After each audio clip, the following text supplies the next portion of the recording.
Hey everyone, welcome to the Horror Show News with Booze pre-show. Gonna do a little bit of a horror haul for you guys while you wait. I have a few things that I've collected, and so I'm gonna show those off to you guys while we let the audience filter in, and then Fuego and I'll jump in with the News with Booze for today. So the first thing actually involves Fuego, because we are going to be relaunching the... well, not really relaunching. We're just going to be getting everyone, back to welcome the Twitch to the channel Horror in the very Show near News with future. Booze pre-show. Starting off with Gonna do a Aliens little bit of a Fireteam horror Elite. haul Now, for this you is guys a while you wait. three-person I have a few things that I've multiplayer collected, game where and you so are I'm gonna Space show those Marines off to you guys versus while we let the a audience variety filter of in, different and then aliens. Fuego I and think I'll there's jump in supposed with to the be News 11 with Booze for different today. alien So the types first thing and actually other involves types of Fuego, enemies, because including the working we are going to be Joes from relaunching Alien the... well, not really Isolation, so relaunching. We're just going to Fuego be and I are getting gonna back welcome to to the Twitch Horror in the Show very near News with future. Booze pre-show. Starting off with Gonna do- Andrew Mercer are going to be Andrew from the channel. Otherwise, they are going to be joining in on some of the alien slaughtering fun. So I'll likely be streaming to YouTube while Fuego streams to Twitch, and we'll have Marsha or Andrew on the earpiece so you can hear them as well. But that's going to be coming soon. So yeah, Aliens Fireteam Elite, excited about that. Sorry, got a little notification there. Let me turn that off. And all right, so next I got my hands on the Spiral Blu-ray. I did not have to purchase it, luckily enough. Our friends at the International Horror and Sci-Fi Film Festival were holding a giveaway. They had 5 copies of this, and I entered the giveaway. Luckily, I won. So that's how I got my hands on this Blu-ray, which is, you know, free 99 is the best price you can possibly get on something. So when you combine this with the 7-film collection that I have, and then Jigsaw, now I have the complete Saw collection, so that is necessary for any horror fan, of course. Next up, I ended up getting a new comic. So if you guys have been following the channel for a while, you know I've done a recent short. Our very first short on the channel was my review of the Stray Dogs comic book series. It's a 5-issue series that is in the style of Don Bluth animation, like An American Tail or All Dogs Go to Heaven. And that book was, again, called Stray Dogs, and Stray Dogs had a Free Comic Book Day issue come out on Free Comic Book Day, one of the most recent Saturdays of August. A bunch of free comics came out, but this book was gone within the first hour, and I did not get there until hour maybe 6, so I could not get my hands on it. So the only place I could go was eBay. On the same day that this book was available for free, this book was turned around and selling for $10 a pop on eBay. So I had to shell out to get it, and what I did was I shelled out a little bit extra to get a few extras, because I'm going to slab one and keep it for the collection, keep one, and then I'll be probably rebaying these 3 right here. But I got my hands on it, so that's exciting. Next up, if you guys didn't know, there have been a number of Hatchet comic books based on the Adam Green Hatchet movie series, and I've done a review of a bunch of those comics already, but there are some other ones that have come out.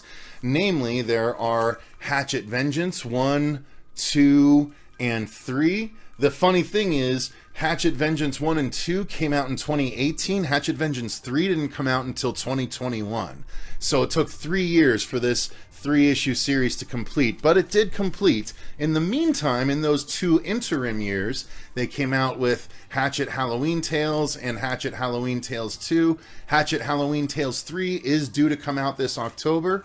So I'm going to be reviewing all of those books along with this book that just came out straight through Ariscope's website, which is Hatchet Unstoppable Horror. This is its own it's its own anthological story, 3 complete tales of gut-ripping terror, it says at the bottom. But you can see it's also been signed by Adam Green, so that's pretty cool. So I will review Halloween Tales 1, 2, and 3, Unstoppable Horror, and Vengeance. Once that Halloween Tales 3 comes out, you can expect a big Hatchet comic book review coming after that. Finally, for comics, recently I interviewed both Elvira herself, Cassandra Peterson, and the writer of all of the Elvira comics from the last 3 years, most of them, except for one shot, basically, David Avalone. And one of the books that they had done, I was talking to them about their current Kickstarter, which just wrapped up for Elvira, the Wrath of Khan. And then their previous Kickstarter was for Elvira, the Omega Man. And this is a zombie apocalypse story featuring Elvira. I haven't yet finished it, but I've started it. I'm going to be finishing it soon, and then probably sitting down to do another interview with the writer David Avalone, a more long-form podcast-style interview. But yes, I finally got the issue from the Kickstarter. That's why you don't see any Elvira branding on there or any comic book company branding, because I opted for this blank cover, which I really love. But this also came with some perks. So let's check out these Elvira perks, shall we? This is all stuff that came because I went and supported the Kickstarter for this. So first off, the biggest thing we have is an Elvira art print. Pretty cool. Love that. Elvira changing the channel while a bunch of ghouls are coming at her. Some universal monsters, it looks like. Wolfman, Mummy, Creature from a Black Lagoon. So it's probably supposed to be those original universal monsters reaching out for her. So there's that. Then we got the Elvira Mistress of the Dark bookmark, of course. Lovely. You can use that. There's a Welcome to the Apocalypse, Darling sticker for Elvira. Love that. And then we got some trading cards. There was a series of trading cards that they made specifically for this campaign. They are Elvira Mistress of the Dark 2020 promo trading cards. So that is trading card number 1. You can see they're numbered on the back. Then you got number 2. Again, numbered on the back. Number 3. Number 4, classic Elvira headshots. Number 5, okay. And then there was a special edition in here. Looks like another card. Let's find out what it is. Okay, so it looks like it's number 5, but it's number 5 signed by Elvira herself. Pretty awesome. That's pretty cool. So this is all just extra stuff that came if you supported. I just purchased the book. And they did so well with the Kickstarter that all of these bonus tiers got approved, which is why we got this 5-card set, this signed card, the bookmark, the sticker, the art piece, and then also there's this little itty-bitty Elvira button that comes as well. So yeah, lots of bang for your buck with these Elvira Kickstarters if you guys have been on the fence about supporting them. But I'm glad that I did. So all of that stuff was included. And then the last thing I have to show off to you guys is something that's really awesome. I haven't bought a vinyl for a while, but I got an email notification from Waxwork saying, hey, this vinyl is now available. And I jumped on it as soon, like I'm telling you, as soon as I got the email, I went and purchased it because it was a no-brainer purchase for me. I love Child's Play. I love the Child's Play reboot soundtrack. I'm not a big fan of the movie, but the soundtrack by Bear McCreary is amazing and fantastic. And when I was getting into the soundtrack, I was like, I love the original Child's Play soundtrack. Then I listened to the original Child's Play soundtrack. It wasn't quite what I remembered, but I have the original Child's Play vinyl and the remake vinyl. But it turns out that the actual Child's Play music that I love so much is from Child's Play 2, and they just came out with the Child's Play 2 vinyl that I am super pumped about. So of course it features the original theatrical artwork, which an interesting story is I've taken, 2 trips to New York in my life. One when I was a young kid back in 1990 when this came out, and I think this was 90 if I'm not mistaken, or right around there. And I saw this on a billboard that said, "Sorry, Jack, Chucky's back." And I've always loved this artwork, and this movie is, in my opinion, the best movie in the series. And so when the vinyl came out, I had to pick it up. This is the one that is the soundtrack that people may associate with Chucky. The dun dun dun dun dun dun dun dun dun dun dun. That's this right here, and it's super awesome and amazing. So the back, it is a dual vinyl set with 3 sides, so I guess one of the sides doesn't have anything on it. But look at that artwork with the blood splatter and the good guy footprints running through it. Now, this is a gatefold because it is a big vinyl. So let me take that. I actually got a couple of extra things from Waxwork. They sent me some extra sleeves, but this is what the gatefold looks like. I can't quite tell. I gotta sneak in to see so you guys can see. This is obviously post Mrs. Kettlewell attack. And I love that scene in Child's Play 2. You can see he's discarded the yardstick right here, and then he's walked on with the knife. He's taking a look at the camera, but that artwork is super dope.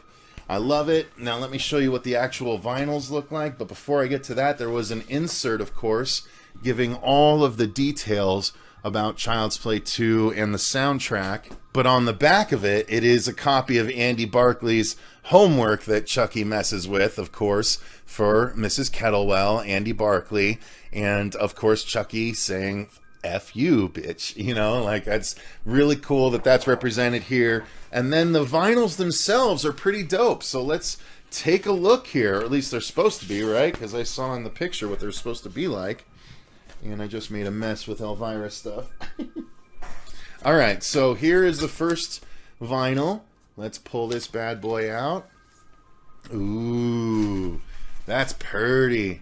A little blood-stained action, but you can see the Child's Play 2 credits there. But the nice thing is on the back. Look at that. That is, or is it supposed to go like this? Maybe it's supposed to go like this. It is Chucky in the melted state that he ends up at in the end of Child's Play 2. So that is vinyl number 1. That's pretty cool. Digging on it so far. And then here is second vinyl in the offering, which again, that's the logo there. So there's just one side to this worth of music. So there you go. That's side C. And then on the back, just some really cool blood-splattered artwork.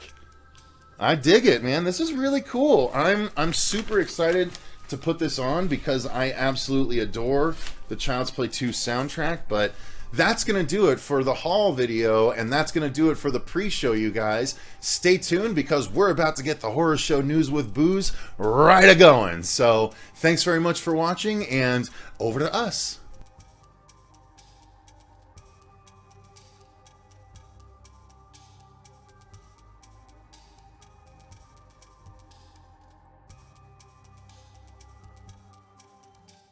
Hey man, it's me, Kevin Smith. I'm Elvira, Mistress of the Dark. Hi, I'm Kane Hodder. Hi, I'm Adrienne Barbeau. This is Fred, the Hammer Williamson. What's up? I'm Tiffany Shepis. Hey, this is Miko Hughes. Hi, this is John Cassier, the voice of the Crypt Keeper. And I'm Bill Mosley. And spooky nooches, man. And you're watching The Horror Show. The Horror Show. The Horror Show. The Horror Show. The Horror Show. The Horror Show. The Horror Show. The Horror Show. The Horror Show. It's nothing but joy.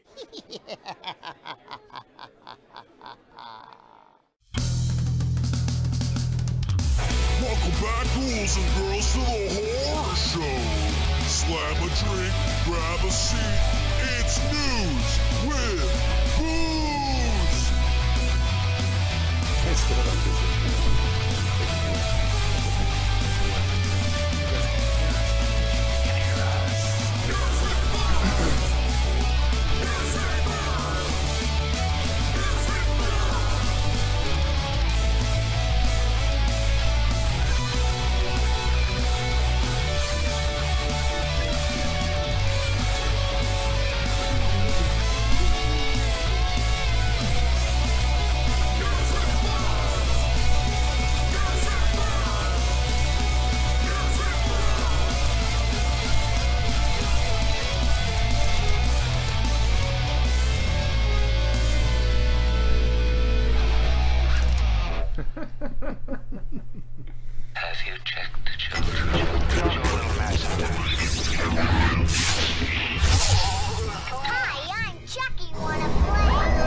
what's going on. Yeah, we still laugh at it every time we see it. I love that it's intro. I very absolutely fucking love funny. that intro. What's up, everyone? I'm Cecil Laird. And I'm Jaime Fuego. And this is the Horror Show News with Boo. Where's my booze drink? I don't know. You didn't even bring I didn't make a booze drink up, did I?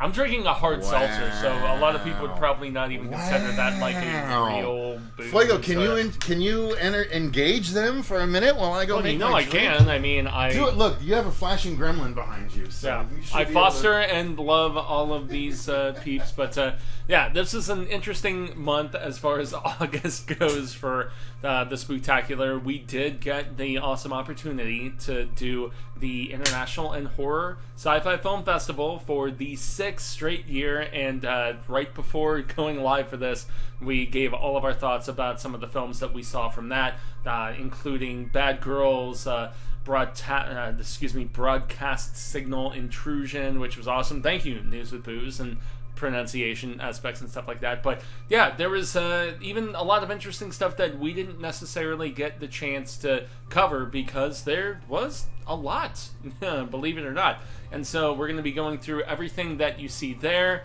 the filling out more so than anything, I would say, of the Tim Burton live action Wednesday series, which once Cecil gets up here, Luis Guzman and Catherine Zeta-Jones. I love the Latin flavor that we are getting with that. So it's not Latino. It's Latinx, as many of my friends have tried to kind of steer me towards. So that is very cool. But yeah, as far as the post film festival hangover, which always transpires.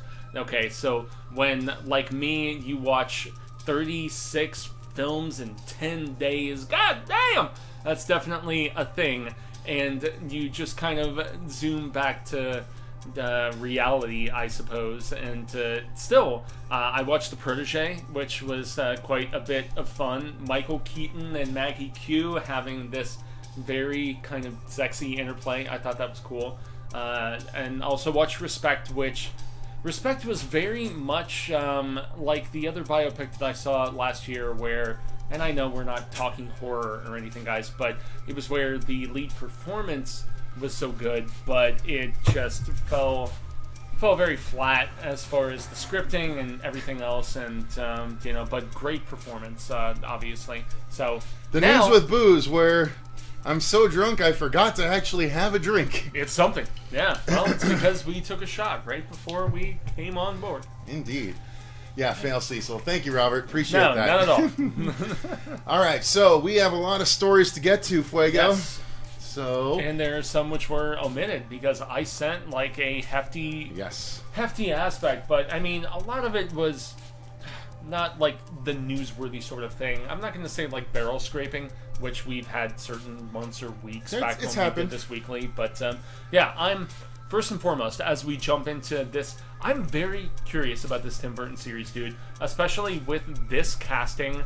I love Luis Guzman. Like, he is dude, he is so funny, and the sexiness of Catherine Zeta-Jones, the fact that they are going with this Latinx like kind of approach, I'm super down for it. Yeah. What's your thoughts on the potential of where things could go here? I'm on board as well. This is obviously for the Wednesday series that is on Netflix, correct? Yep. It's going to be a series exclusive and more of the like tween teen like YA sort of thing. But I mean, hey, since Sabrina is not on the channel anymore, like it seems like it would fill that void. Yeah, I mean, and you need Gomez and Morticia, and they need to not necessarily be in the prime of their lives. So this works very well. Luis Guzman knows what he's doing. He's a very funny man, and he doesn't need to necessarily be John Wick.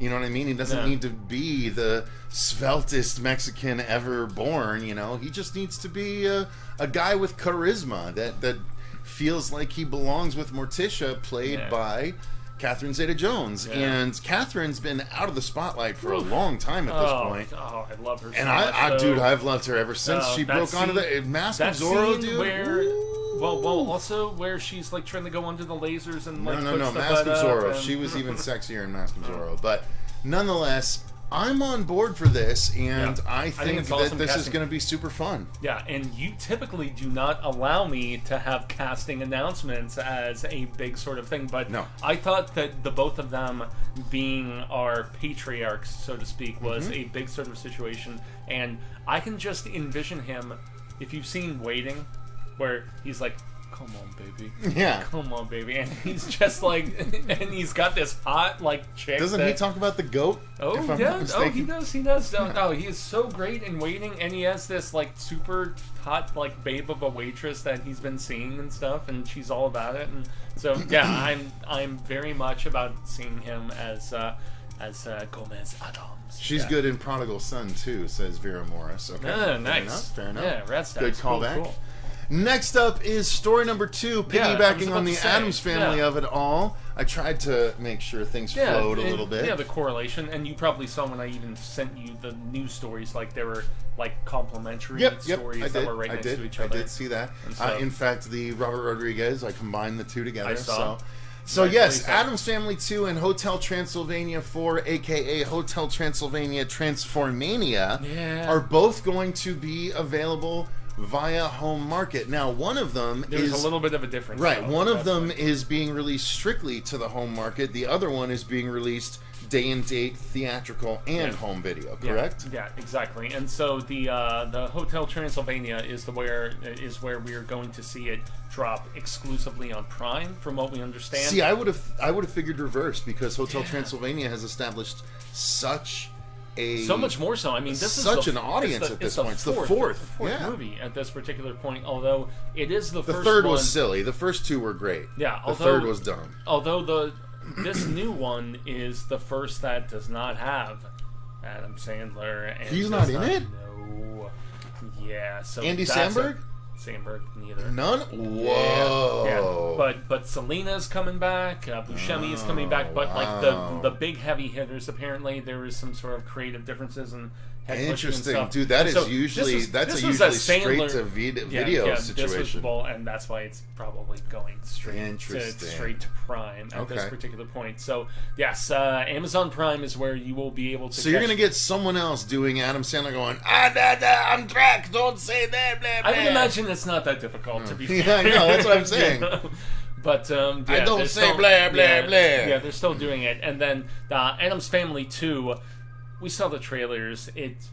The road trip aspect, it doesn't feel as inspired as the first film to me, at least. Well, that's what they did in in Hotel Transylvania 3. Was the cruise, where they all took a vacation. I never even saw it. I watched the first two, and I really liked the first two. The third one was dumb. Yeah, the third one was really stupid. Okay. And but yet it's a franchise that's made over $1 billion, and so that's probably why it continues on. But Addams Family 2, it's not going to be a home exclusive. It's going to be a day and date release, as they like to call it. And so it's going to be in theaters, and then it's also going to be not a home exclusive, but you can watch it at home. If you want to spend $20 to see it at home, I mean, you can take. Really depends. If it's you and one other person, you're already past $20. But if I have my AMC A list and I'm gonna see like one movie, that's where it's a little bit different. That's you. I know. You're not the average viewer for the Addams Family 2. No, I'm most definitely not. It's me and my family. Like that's the same thing. No. That's why I know you had the same thing with some of the Disney Jungle Plus Cruise. Stuff. Perfect example. Yeah, exactly. I could have gone to see it for free. I thought that movie was very fun. I opted to pay the $30 so that Yeah. Donna and the little and Ari could watch it. Our 5-year-old girl, and she had a great time. And I was like, you know what, Disney, that's $30 well spent. Yeah. Because it would have cost me. It would have cost me like $15. It would have cost her $15. It would have cost the kid a ticket. Especially if you went to a Dolby, popcorn and all that stuff. We couldn't have paused it like we Yeah. needed to pause it if she had to go to the bathroom or anything like that. Like, you know what, $30 for the release. You know what, I don't hate on Disney for that. Yeah, honestly, that's where my internal frugalness like really cries out. The inner what, Fuego? I used frugalness instead of saying something else, because you know what I have said. I know what you're saying. No, hey, I am very fine about penny pinching, and when there is so much entertainment at our disposal, dude. Yeah. It's like, where do you like just position your money? I guess I don't know. No, it's true. It's where do you choose to put your dollars? I mean, that's what they're always fighting for. And I'm genuinely less excited about this new Addams Family film than I was about the first one. I thought the first one was pretty good. I will say I'm more excited about Addams Family 2 than I am about Hotel Transylvania 4, knowing that most of the voices aren't coming back. Yeah, having that scene. Well, I mean, I didn't realize that. Once again, Buscemi and Selma. I don't care. That doesn't matter. Drac is the Hotel Transylvania movie. She's you somebody can't have Drac without Adam Sandler. I mean, you're going to be able to tell. You have an Adam Sandler imitator that is coming in. I could do that shit. Yeah.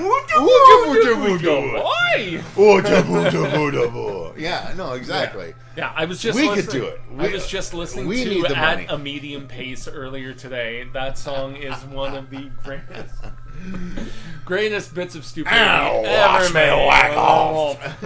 All right. Pretend I'm the pizza delivery guy. Strap on a...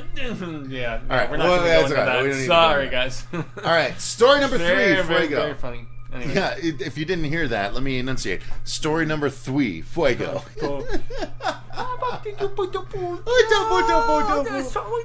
So AMC is apparently developing a Lives of the Mayfair Witches TV series based on the novels by Anne Rice. So they have now... So this is not They've shocking. now optioned the Vampire Chronicles and the Mayfair Witches. Well, it makes... Which I didn't honestly know that Anne Rice had written anything called the Mayfair Witches. Yeah, it makes the utmost sense. I haven't read any of these. Are they as good as the Vampire Chronicles?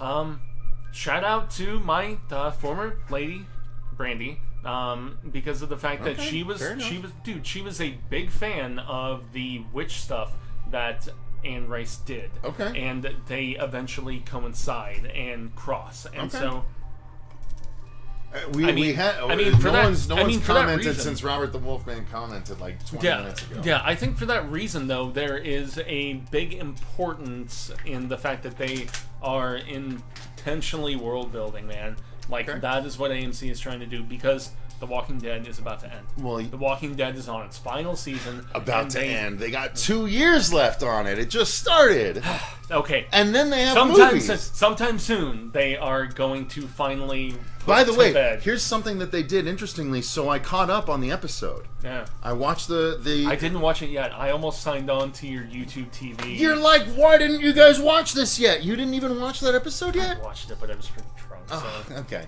Yeah. Well, the thing at the end with the French lady that sees it's someone on the wall, two-part sort of thing, right? But you remember the French lady that sees someone on the wall and she's like, "We can't leave." Yeah. That's Michonne's story arc. That was Michonne in the comics seeing that her daughter was in this community, and so they're like, "We can't leave," because Michonne's daughter was in this community, and they were courting Michonne because Michonne, pre-Walking Dead, was a lawyer. And so they're like, you'd get a mansion and all this stuff, and she's like, why does it matter that I'm a lawyer? I get a mansion just because I'm a lawyer? That's fucked up. And so that was the interesting thing about this story arc. Now they're having to do it without Michonne, and so the French lady, they're doing that. She says, I can't leave at the very end. It's because she's seeing that her daughter is there, and that's a Michonne story arc. So anyone that's watching The Walking Dead, the first episode of this season, when you see the French lady stop and see on the board all the missing, she sees a family member. We don't know for sure that it's her daughter, but it seems they're giving her the Michonne story arc from the comics, where Michonne sees that her daughter is in this community, and so she's like, I can't leave. I have to see my daughter. And so they're just giving it to another character entirely, because Michonne is now being held for the movie with Rick. Yeah. So I feel like that's interesting. And look, and we're the news guys, right? We got to talk about this shit because it all evolves as we talk about it. Truly, and that's where this reappropriation, especially with the Walking Dead, just kill the damn series, says Robert the Wolfman. No, I disagree, dude. I fucking disagree, and I will most definitely. They're gonna come to blows. It's a good thing you're not here, Robert, or you guys would be fucking fighting. You'd be fighting. We would not. Robert and I would be caressing. I don't know if she's French or not. Forgive me, Vera. I don't know if she's French or not. No. The purpose that I'm trying to make here is that I The appreciate... lady that stops at the board at the end of season 11, episode 1, that's the lady I'm talking about. If she's not French, I apologize. Yeah. But that... Well, the thing that I am trying to specify here is that I like different interpretations because of the fact that, you know, as a Stephen King person, different turns of the wheel and, like, different interpretations of characters and stuff like that. The show was obviously veering into significantly different territory Tony, because of the fact that there was no Daryl in the comic books. Carol died in, the second or the third volume or whatever the hell it was. And so, like the show took a different twist and a different turn. And I have liked what they did with Rick's daughter. I have really enjoyed some of, where it's familiar, but yet it's Judith. still... Yeah, Judith. And yet, so it's familiar, but it still kind of keeps you on your toes.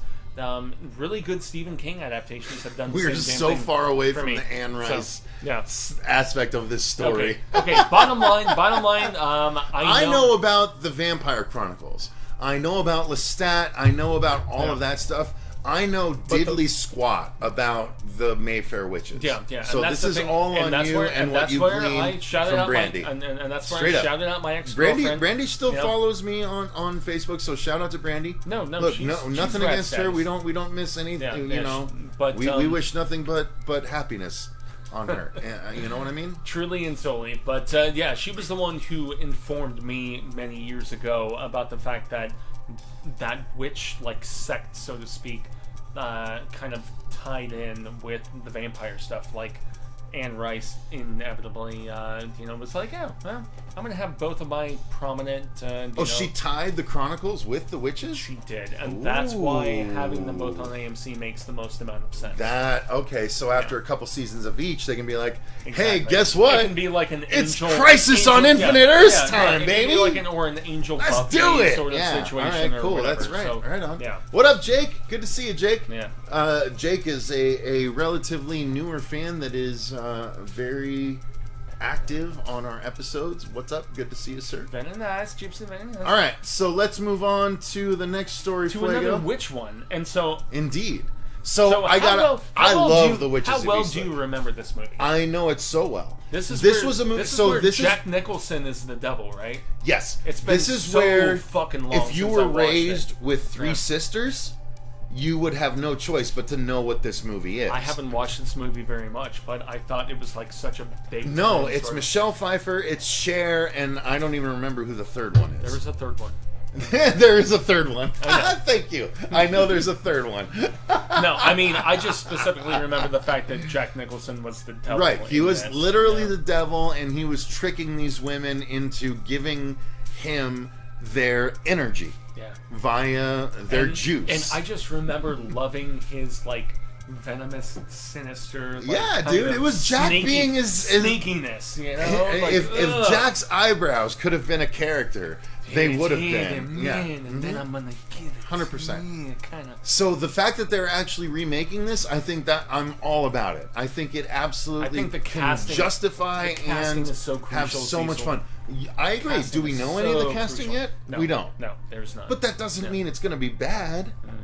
I think The Witches of Eastwick is an excellent property to reboot. Could they? Come on, what else is there? Could they PG-13 it though? Why not? There was no reason for it to be R. It was them. So it was them. It didn't have excessive nudity. Remember, or the last act is the witches using Jack's power against him. Right? So it's three different women putting him through the paces for fucking them over for the first 2/3 of the movie. That can still be really fun nowadays. Dare I say, I thought Cher was the standout in that movie. Cher was great in that. I'm straight, and Cher's amazing. You know what I mean? Everyone knows that Cher's fucking amazing. Because generally... most of our gay friends love Cher. Yeah, I mean, look, most of Cher's fans that are male are gay. Cher, so. Right, most of Cher's fans that are male are gay, but I'm saying Cher is a badass. Yeah, she Cher's is fucking awesome. She's talented. If I could turn back time. Where she's showing her butt in that she's on the cruise ship or whatever it is, all or that stuff. The Navy ship. Nonetheless, I'm all about a Witches of Eastwick reboot. It just they need to have the right. It can't be. Here's what it can't be. It can't be Addison Rae and her YouTube friends. It has to be actual actresses. Yeah. Like give me the African American version of it. Dare I say? Right? Give me the one where why not? Not even that. Man. We've seen the white version.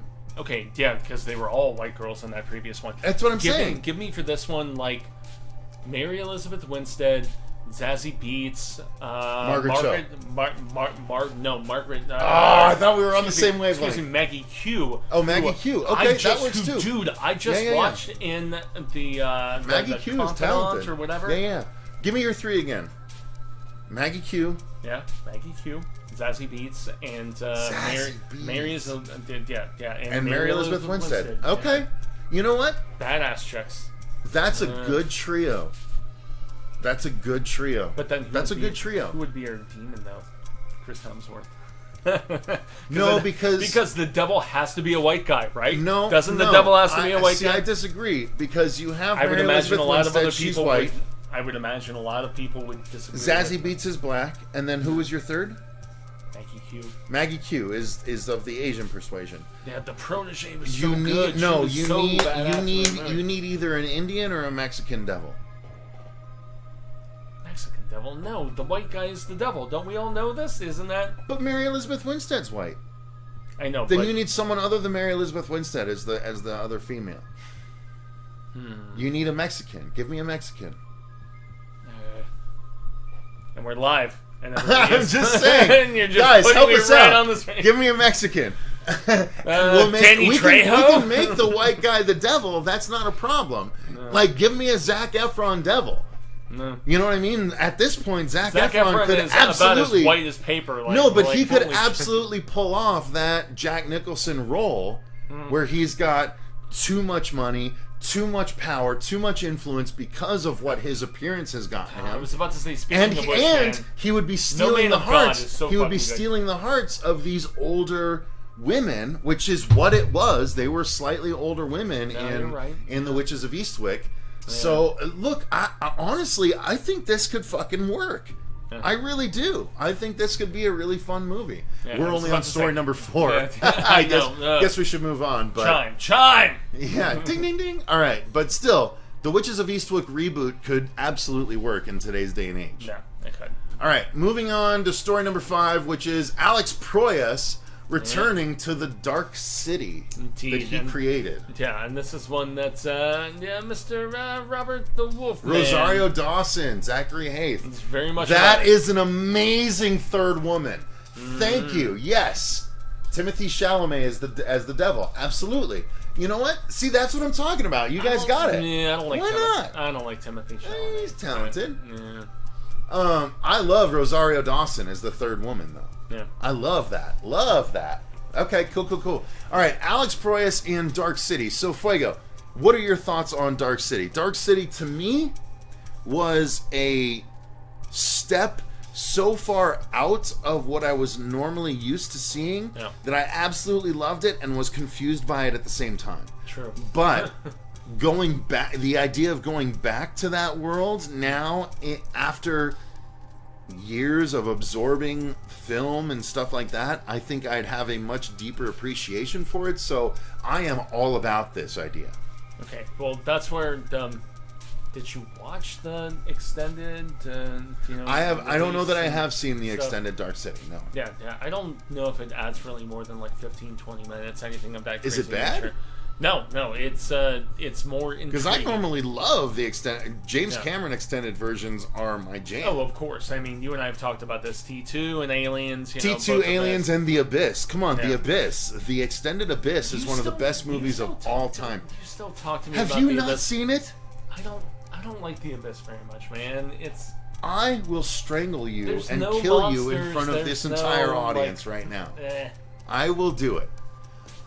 The Extended Abyss, where the aliens almost destroy all of humanity with a giant tidal wave. The only reason they don't... No, listen. The only reason they don't is because of the love that humanity has for each other. And so that like it stops them. It gives them an That's why they literally go to the messages that he sends her, right? He's descending, he's inhaling the water, and he's like, knew this was a one-way ticket, but you know I had to come. As a kid. Love you, wife.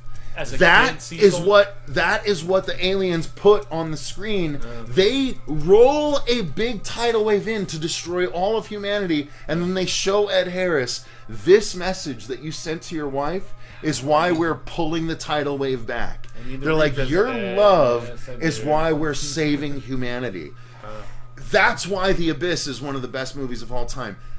People that have not given the full-length director's cut version of The Abyss a chance don't see why it is a movie about peace. It is a movie about humanity saving itself, and if I talk too much more about it, I will literally start crying because it means that much to me. I can even see your eyes tearing up. It means that much to me, dude. The Abyss is a movie that I disregarded significantly because of the fact I love it. Because it did not have like creature craziness or whatever. It's about humanity banding together. I was bored with it, dude. I was bored with it when I saw it as a kid, and then I even think I rewatched it. I'll show everyone. I don't care. Like I get emotional talking about The Abyss because it's about humanity banding together.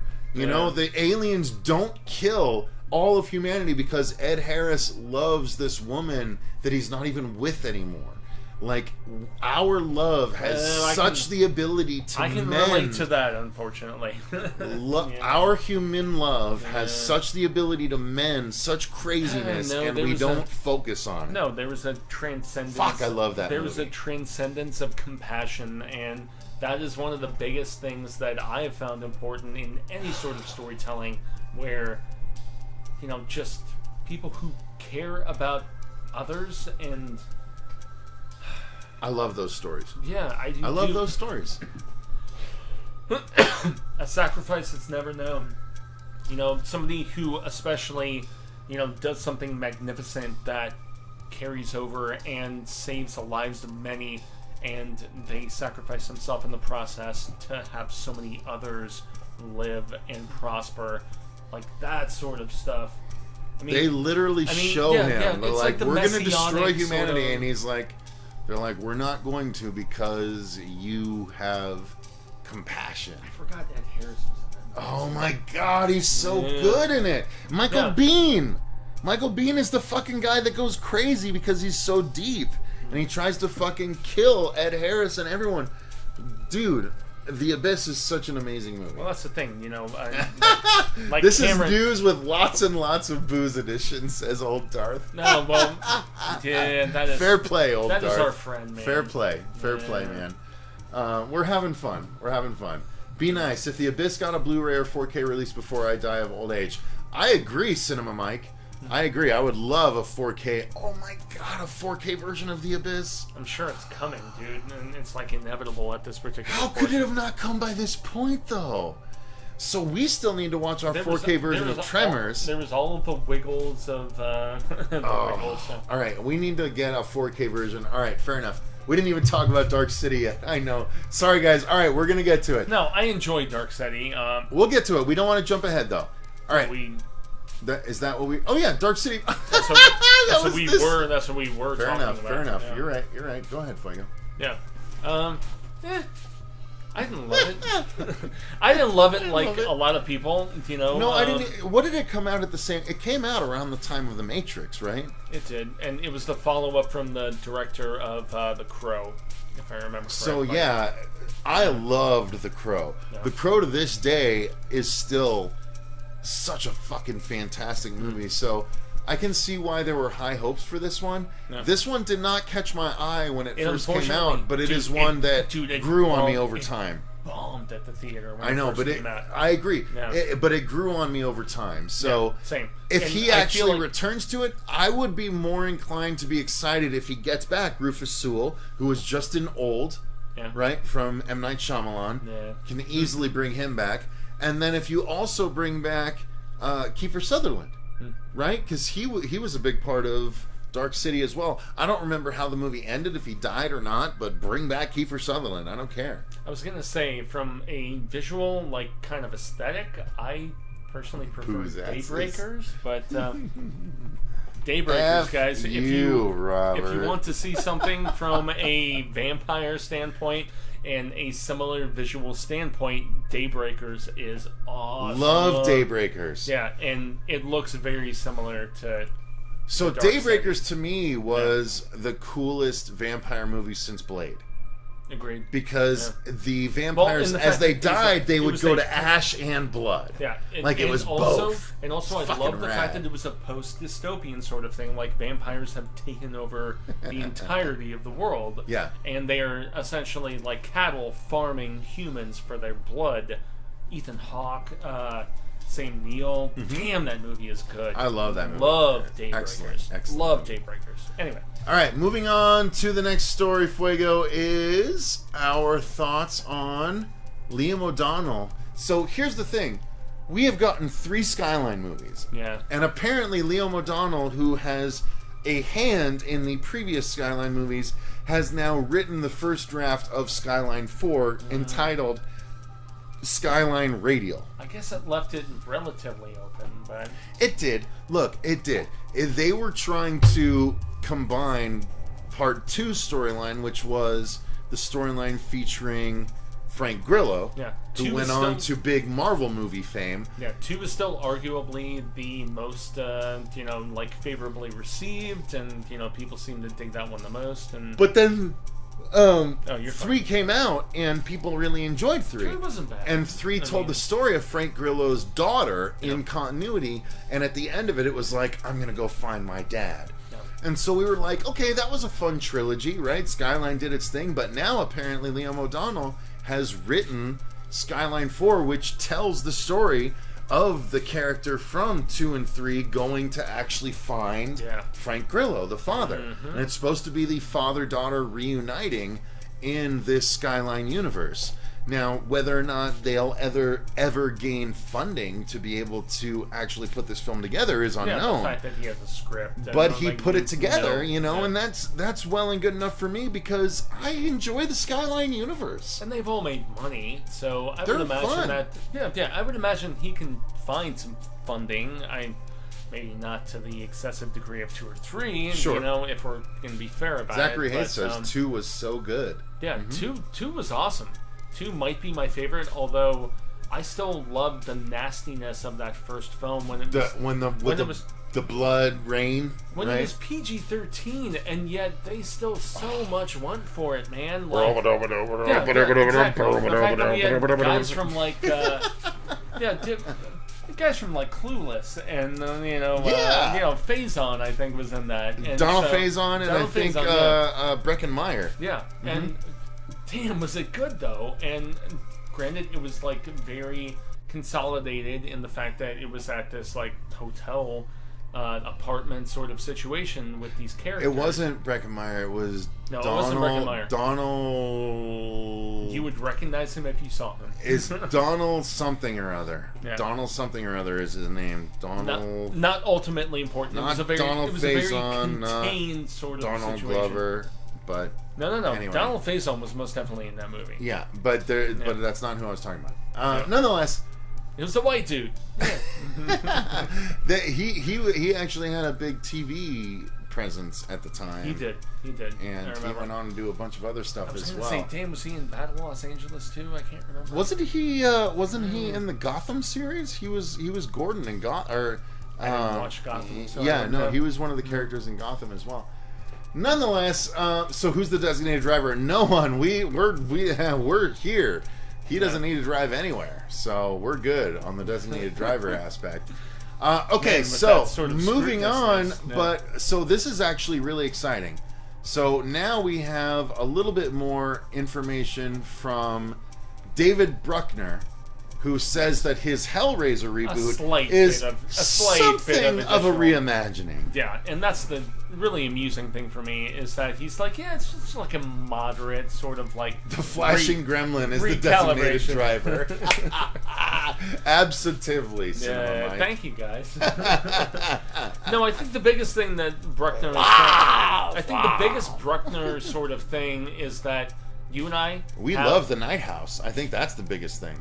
I don't even think that's the biggest thing, man. I think he rocked the Night House, dude. Okay, when we reviewed Donald Logue. Thank you, Old Darth. Yes, Donald Logue is who I was talking about. I was about to say, you know who Old Darth is, though, right? No. That's Stephen King podcast friend of ours.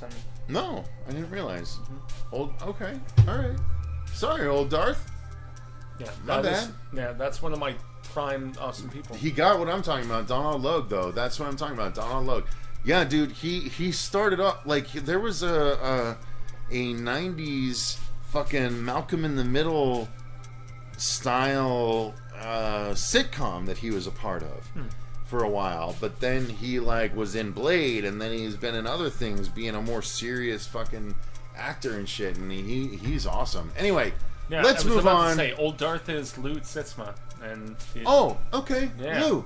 What up, Lou? One of my favorite people, man, as far as like King coverage. You should talk to them about doing a part 2 for Phoenix FearCon this year. Believe me, we have talked about it. Yeah, let's do a part 2 for this year. We have most definitely talked about it. All right, so moving on from the previous story, let's actually talk about the fact that David Bruckner I was about to say. Yeah, we mentioned this, but we didn't actually go into it. So he is doing a Hellraiser movie that is supposedly going to be closer to the actual Hellbound Heart origin material. Yeah. Where, if you guys know your material, Hellraiser, Pinhead was always a female. Pinhead was a female to start off. Yep. And that's Pinhead had tits. Yeah. You know what I mean? That's what they are apparently. So that's what they're going back to. So the somewhat of a reimagining is the fact that they're actually sticking to the original content that was created by Clive Barker, and that's what we're calling and Pinhead was a female, and that's what we're calling it, like somewhat reimagining. Doesn't really make very much sense. So Seth, I'm curious, why would you want more Julia? I mean, yes, she was the bad guy, but she wasn't the central bad guy. She was someone that got hooked into all of the nastiness that Hell wanted her hooked into. I would actually disagree. I think she's the main bad guy. But only because she was hooked into this Hell's area. Yeah. She was into this house that was close to Hell. It was like a puppet master. Yeah, I mean, it's basically asking someone that loves the circus to walk into a tent and not dance when the music starts playing. Okay. You know what I mean? No, that's fair. That's fair. It's such an odd explanation, but I'm glad you understand what I'm saying. No, it works, man. She was such a nasty character, though. Grounded for Life, Alex. Yes. Yeah. That was the fucking sitcom that he was on. Grounded for Life. Holy shit. Wow, you guys are filling in my entire fucking backstory. I love it.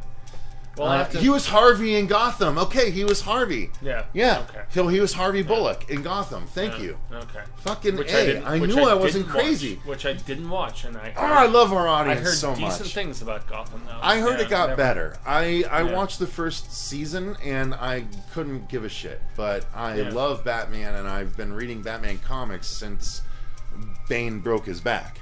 But yeah, anyway, Logue was in Terriers. Terriers, I hear, was awesome as well. Yeah. One awesome detective series. Yeah, seriously. Yeah, I hear Terriers was fucking rad. Yeah, Lou, I've heard the same thing, dude. Holy shit. Absolutely, Lou. Yeah, no, I've heard Terriers is fucking awesome. Donald Logue is a treasure. All right, anyway, so this Hellraiser reboot he's saying is going to be something of a small reimagining, but he's only saying that because people are used to Pinhead being Doug Bradley and male. Okay, the fact that there's other Cenobites that are, I mean... Chatterer was always the same. Chatterer was the same in the books. Mm-hmm. In the book. Yeah, but the kind of attractiveness of, pins through the whatever. Yeah. I mean, that was something that Pinhead was more of a sexual... more so in the comics and whatever. Guys, if you didn't know, the original Cenobite stories are super sexual. Yeah. Clive Barker is a fucking he is a lecherous dude. Kinky man. Yeah, he loves the sex, and so all of the Hellraiser stories pretty much center around sex. And we've read some really cool stuff. By the way, if you guys haven't read Sherlock Holmes, and I can't remember what that was, but it was the Hellbound Heart and Sherlock Holmes. Gospels.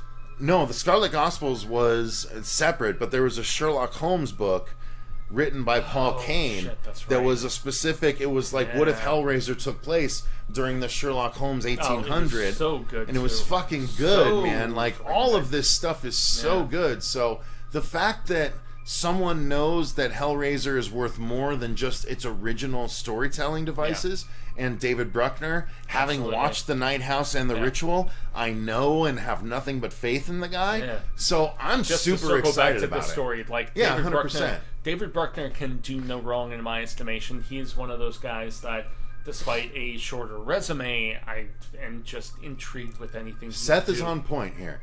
Yeah. He says you can see her, aka Kirsty's, evolution through the events of the first two films as she got immersed into this forbidden world of the Hellbound Heart. Yeah. You can say the original title is just about her as it was, just as much about her as it was about Frank.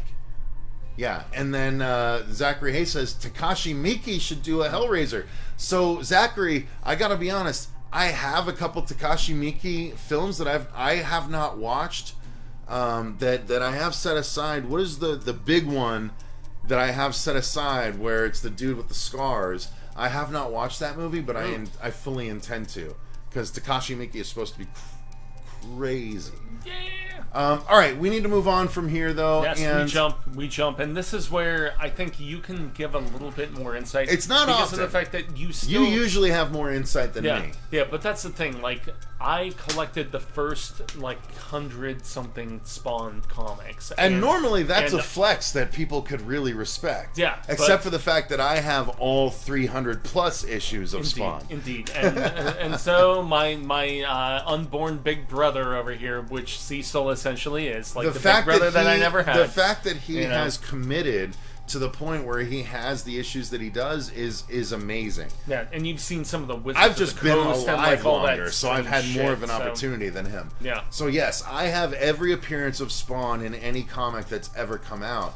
And the interesting thing about this story, the reason why we put it on here is because the Spawn film has been in McFarlane's hands for years, and the reason why is because he only believes that he is the one that was the person to bring it to the market, to bring it to audiences and make it make sense. He was going to write and direct. He was going to write and direct. That was always a part of it. He had studios approach him for a Spawn movie, but he said, no, I'm only going to accept if I can direct as well. And there were people that said, no, we're not going to do that. So he's never stayed in limbo. Anything, Correct. He's stayed in limbo. Now, the reason why this has finally changed and the reason why this is a big deal is because Todd has recently come to the realization that he might not know everything. And so, no, for real. Wow, I was about to say, like, the step back of arrogance. No, it is, because he has officially brought in other people to help expand the Spawn universe. He is so much like the Deadpool dude. Well, yeah, Eric Larson. Yes, he is so much Larson status. So here's the thing. He has created Spawn. They're up to like 330 issues at this point. I know it's the longest running. So what he decided to do was create new Spawn series that he is not going to be writing and expanding the universe. Although he did it before, though, right? I mean, because yes and no, not really. He hasn't leaned into it as much as he is. So King Spawn is going to be written by someone else.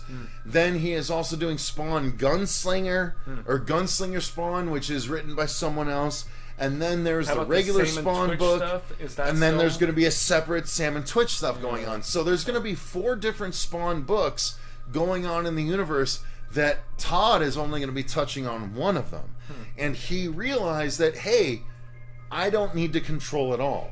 And so what he's done now is he's released the rights and he's going to have someone else write a Spawn movie, and if this version of the Spawn movie can get the bigger studio's attention, where, oh, this version of the Spawn movie will fund. Yeah. Not the version that you were presenting us 2 years ago, which was a because you Blumhouse feel movie like too, because you feel because you Todd feel like you're the be all end all of the Spawn universe, which from now his interviews he does he feel always that way thought he about was. himself. Yeah. But at this point he can say, no, there are writers that can do better with it than me, and that's Todd growing. It is straight up Todd growing, and now there's someone that can write a badass Spawn movie that Todd can be on the back end of and just be like, okay, that makes sense, do it, and we can get a kick-ass Spawn movie in the meantime. I think it's almost a certain element of humility that the Walking Dead guy, with his various properties, had to just finally accept.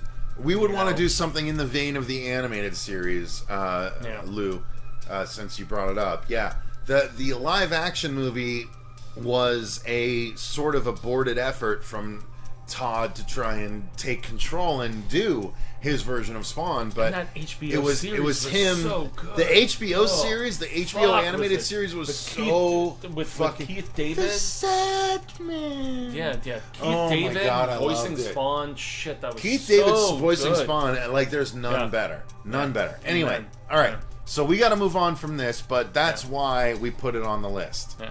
So the next story is all about the Rey Network. Yeah. So Rey was a network that Robert Rodriguez created a number of years ago to spotlight. Well, I mean, it was where he put the From Dusk Till Dawn TV series. The From Dusk Till Dawn TV series. It was supposed to be about filmmakers that were Spanish, Mexican, all of that good stuff. Yeah. We were going to attempt to try and Latino X is Latino X exactly is what they were saying now. going for. We were going to try and take part of it, but it was obviously not geared toward things we were doing.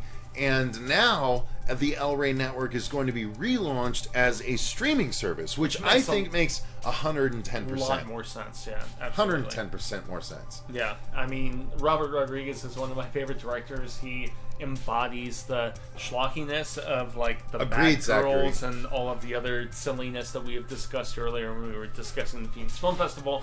Man, some of my favorite films of all time: Sin City, From Dusk Till Dawn. And, he is so good at just embodying that sort of tongue-in-cheek nastiness and violence and hilarity and everything else that can be encompassed in that. So streaming makes the most sense for all of his eccentricities and all of his nuances as far as creativity. So, Agreed. Yeah. Agreed. Yeah. So hopefully this will work out well as a streaming service. Now, the other nice thing is that Robert himself penned a first look deal with HBO and HBO Max, so that any idea that he has or that comes across his table, he takes to HBO first. Yeah. And HBO is like, we're going to put our money behind it or not. And the fact that he's in a position to be able to do that, that means that we're going to be getting, hopefully, more independent feeling projects with the big studio funding behind it. Exactly, because of the fact that he is going to be having the potential to work with pre-existing IPs of a big Ichi the Killer battle got me. That's what I was trying to think of earlier. Yeah. Ichi the Killer. Yeah, and so as much as I love when, Robert works with his own shit, he has shown himself to be formidable with working with pre-existing IPs and making it his own with that slickness, that nastiness, that sort of... and he can ride that PG-13 to R-rated sort of thing. He can do something that is PG-13 and very edgy, and I give him so much credit for that, sort of factor. And then he also does his stuff that's full-blown R-rated insanity, and I love that sort of stuff too. So always fun. Yeah. I love Rodriguez, man. Shout out. All right, so moving on, let's get into the next story, which is the fact that Welcome to Blumhouse is returning for 4 new movies Yes. this October coming to Amazon Prime. So, welcome to Blumhouse. Last year was 4 movies that came straight to Amazon Prime. I did not watch any of them. Yeah, I don't mind unfortunately, saying I'm I in did the not watch same- any of them, but yeah. they all felt very preachy, very, message-y. Message! You know what I mean? That kind of thing. I don't did be a not... menace to South Central while drinking the juice. Juice in the Hood, exactly. So Love that. I did not get into the first Welcome to Blumhouse at all. I'm hoping that this second season is more like, hey, these are just really cool horror stories, come enjoy. Then I'm more about it. What about it for you, Fuego? Well, they're weighing very heavily on this older white woman who I know is a prominent actress. I did not know that, okay. Yeah, well, I mean, there was one of the 4 specifically that they have been, making major emphasis upon. Okay. And it's the one that she is in. Yeah, unfortunately, like you, I did not watch any of the previous, I did not care, dude. Yeah, and...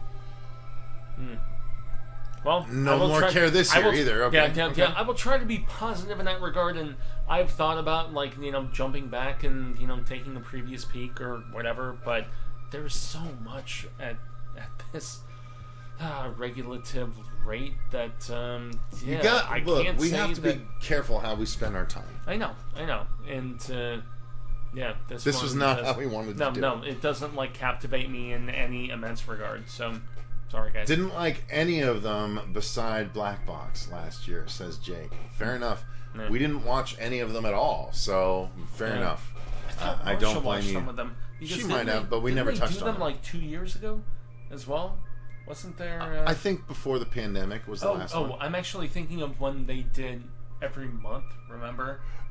Oh. Yeah, that was a Blumhouse thing where there was that was different. That was a different horror movie every month. Yeah, I don't remember what they called that. Yeah. They did that for 2 years. Yeah, though. it was. It was that's when we got Puka and Return to Puka. Right. Yeah, we never watched the second one. But. Yeah, it was a partnership where they were doing something every month, and most of them were bad from what we understood. Shout out to Jason Smith if you guys want to see a reaction to every movie. He definitely did that when that was coming out. I love Jason Smith.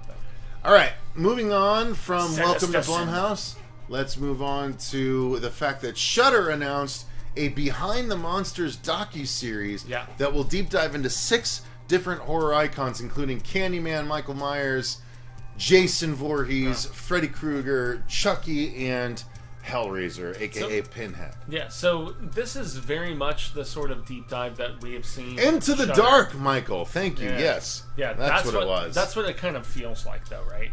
In the fact that we have had 2 different iterations of that, and then they also have a sci-fi portion that is coming in December. I guess this is the 6th most... I'm yawning. I don't care. I'm not going to hide it anymore. I'm tired. This is terrible stuff to talk about. You're fine, man. I mean, if we're going to talk about the 6 most, iconic, horror peeps, we obviously have to have Michael Myers, Jason. We have to have I like Freddy. that they chose Candyman. Because where's Leatherface? I thought Leatherface is in it. Those are the 6. Yeah. Freddy, Chucky, Pinhead, Michael Myers, Jason, and they went with Candyman instead of going Hellraiser? With Wait, no, Hellraiser's in there. Okay. I thought it was. Who's the one that I just said? I'm not sure. News with booze! News with booze! News with booze! News with booze! Yeah. Okay, for real though. So we have Freddy, Jason, Michael Myers, Chucky. You know, that's what I'm saying. Yeah. Freddy, Jason, Michael Myers. Those are the top 3, right? Then you get Chucky. Then you get Leatherface. Yeah. Chucky and Leatherface. Those are the top 5. Who's the 6th? And I've heard this discussion. Who's the 6th? So many different times. Who's the 6th? Who's the 6th? To be the 6th? Unite the 7. That's a Zack Snyder shit right there. Unite the 7. Who's the 6th, guys? Who's the 6th? Yeah, Candyman is relevant. And that actually gets people moving. Candyman is relevant, but no, we already got Candyman. Who are we missing? There's got to be one other. Okay, once again, since I'm Freddy, Jason, Chucky, Chucky, Michael Myers. Freddy, Jason, Chucky, Chucky, Michael Myers. Leatherface. Leatherface. Yeah.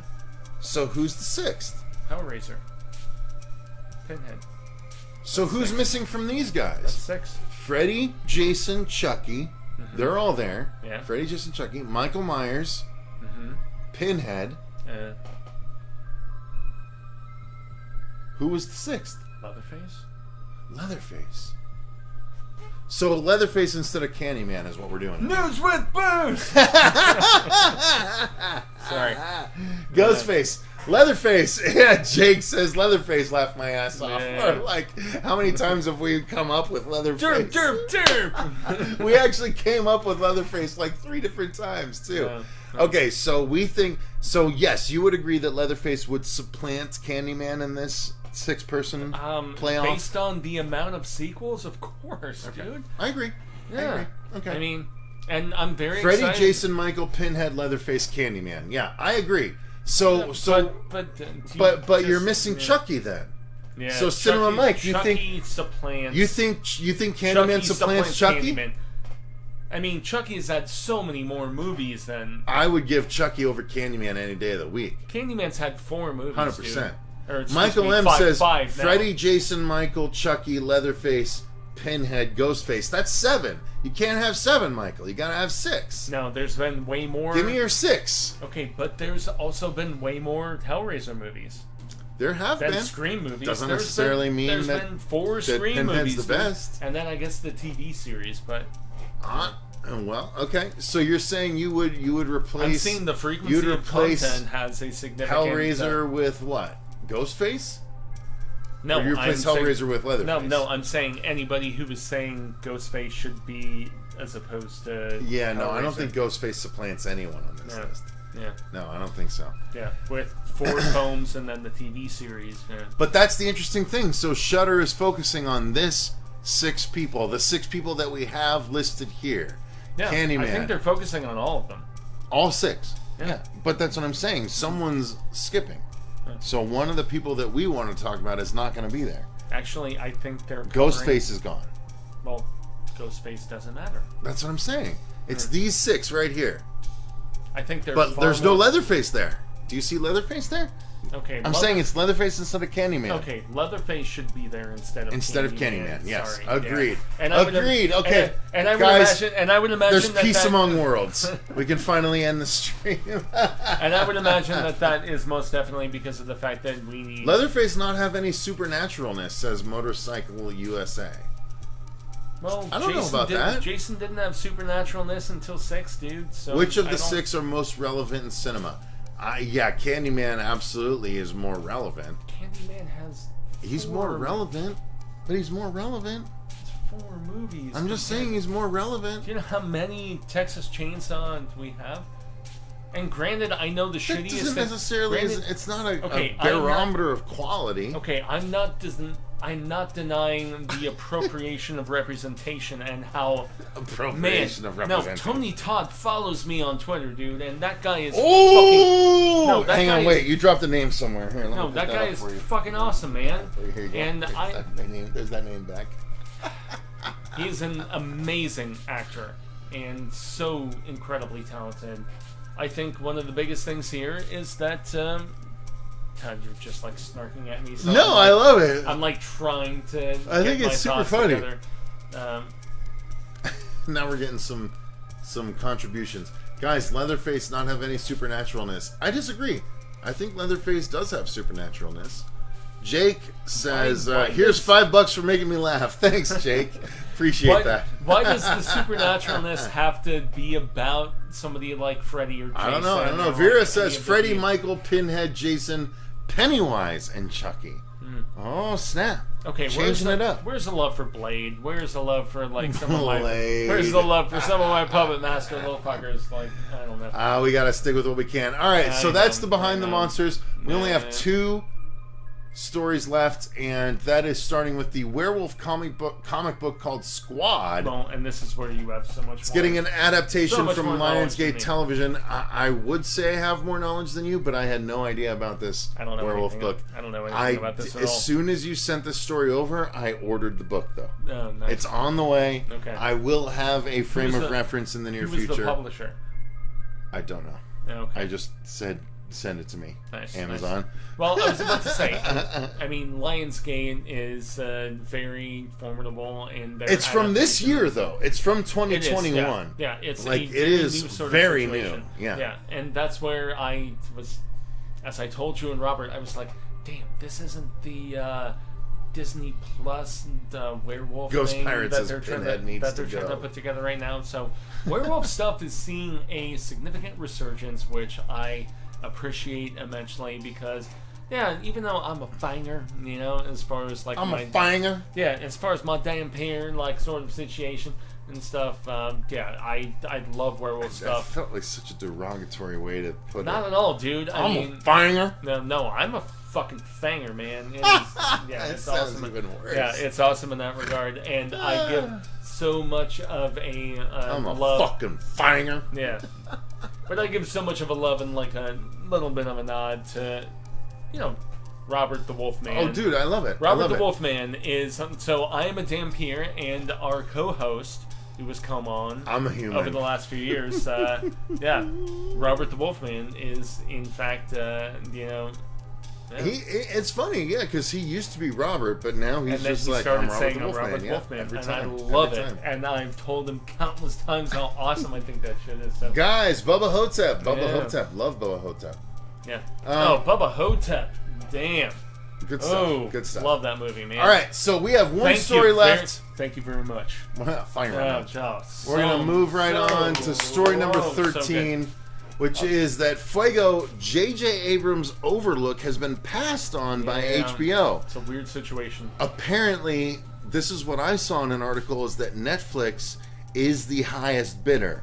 So it's not that we're never going to get this series, it's that it's just a matter of where it lands. Because apparently Netflix has money in to try and get this series. Again, it is J.J. Abrams creating a series called The Overlook, which is based on a Shining spin-off, right? Yeah, it's basically his Bad Robot company saying, okay, let's do Bad Robot! Bad Robot! Sorry, yeah. I had to, no, I had to do awesome. I've heard that thing at the end of TV shows all day long. I very love it too, man. Bad Robot! Interesting thing about this, though, is that King actually wrote a lot of preliminary things where it was like exploring the nasty nature of the hotel, where there was like hard crime involvement and things of that nature, and it's included in the Cemetery Dance version where they had like some prologue sort of bits, and I've read all of that, and it's really intriguing.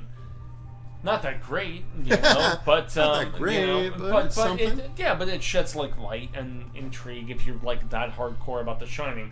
I'm not that hardcore about The Shining. I think Salem's Lot, Carrie, so many of his earlier things are significantly better. I'm not a big Shining person, the film or the book itself, but nonetheless, there's still a lot of like territory to kind of go through and talk about The Shining and everything else, and yeah, I guess we'll see if it finds a proper placement.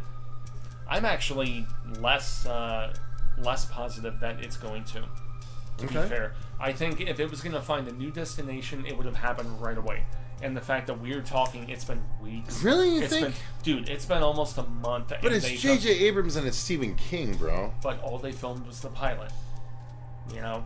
And don't you think that would have been scooped up like right away? Look, all I know is when you talk about single episode pilots, that's where I have skepticism. You make me think of Kevin Bacon, and it makes me sad. Yeah, because that one I'm still fucking supposed to chop Tremors off some pilot. of this like haggard hair. And you are not allowed to cut your hair until we shoot that short, bro. You are not allowed to cut your hair until we shoot that short. Anyway, guys, that is going to do it for all of our news stories for August of 2021. Thank you to Fuego for doing all the research. No, thank you to all of Cecil you guys for all of the technical aspects and making sure that this shit shines and that we have our opportunity to mingle with all of you. It means so much to me. And it means a lot to me too. Honestly, we love these episodes. So just so you guys know what's coming in the very near future, Fuego and I actually recorded a review roundup for the International Horror and Sci-Fi Film Festival. Hammer. That will be dropping this coming Friday, and then this coming Sunday, we will be doing the review roundup for August, where we talk about all the stuff we watched in August, including a bunch of fun stuff that I did not think I was going to enjoy as much as I have, but I'm excited about it all. I'm excited to talk about it with you guys, and I appreciate you guys sticking with us for the stuff that you may not have as your favorite, but you still enjoy for fun. Yeah, so next Sunday we will have Marsha Parker, we will have Robert Jewell, back as well. So, yeah, and we're very excited we'll for that. have a look. Palaver. Ideally, we're about to stop. We're going to take a break, and then I'm going to force Fuego to unbox those. Bring those over, Fuego. Yeah, Show them.